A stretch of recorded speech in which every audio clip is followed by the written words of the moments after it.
SSLC +2 പരീക്ഷകളിൽ ഉന്നത വിജയം കരസ്ഥമാക്കിയ വിദ്യാർത്ഥികളെ പോത്തുണ്ടി ക്ഷീരോത്പാദക സഹകരണ സംഘം അനുമോദിച്ചു. സംഘത്തിലാണ് പരിപാടി സംഘടിപ്പിച്ചത്. ടാർക്കോസ് ഡയറക്ടർ കെ പ്രേമൻ അനുമോദന യോഗം ഉദ്ഘാടനം ചെയ്തു.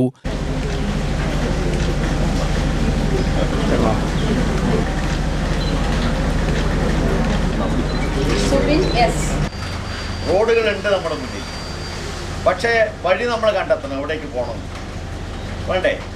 അത് അലക്ഷ്യമായി ബസ് സ്റ്റാൻഡിൽ പോയി നിന്ന് വരുന്ന ബസ് നോക്കി നിന്നാൽ മതിയോ? പോരാ. അപ്പോൾ കൃത്യമായ മാർഗവും ലക്ഷ്യമാരുടെ മുന്നിൽ ഉണ്ടാവണം. ഓരോ വ്യക്തികളുടെയും, അതായത് ഓരോ വിദ്യാർത്ഥികളുടെയും മുന്നിലുണ്ടാവണം. അല്ലെങ്കിൽ ബസ് സ്റ്റാൻഡിൽ പോയി അന്തവും വിട്ട് വായി നോക്കി നിൽക്കുന്ന ആളുകളായി ജീവിതത്തിൽ നമ്മൾ മാറും. അപ്പോൾ ജീവിതത്തിൽ ഒരു ലക്ഷ്യമാണെങ്കിൽ എന്ത് വേണം? കൃത്യമായ പാത തിരഞ്ഞെടുക്കണം.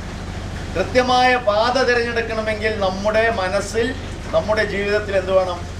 ഒരു തീക്കനൽ, ഒരു സ്പാർക്ക് ഉണ്ടാവും. അത് പ്രത്യേകിച്ച് ഇപ്പോഴത്തെ നമ്മുടെ കുട്ടികൾക്ക് കഷ്ടപ്പാട്, ബുദ്ധിമുട്ട് എന്നതൊന്നും അറിയില്ല. അറിയോ?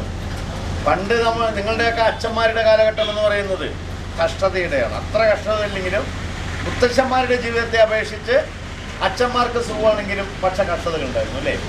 അന്ന് സ്കൂളിൽ പോകണമെങ്കിൽ വീട്ടിലെ പകുതി പണി ചെയ്തിട്ട് വേണം ആർക്ക് പോകാൻ? നിങ്ങളുടെ അച്ഛനമ്മമാർക്ക് പോകാൻ. സംഘം ഡയറക്ടർ കെ ചന്ദ്രൻ അധ്യക്ഷനായി.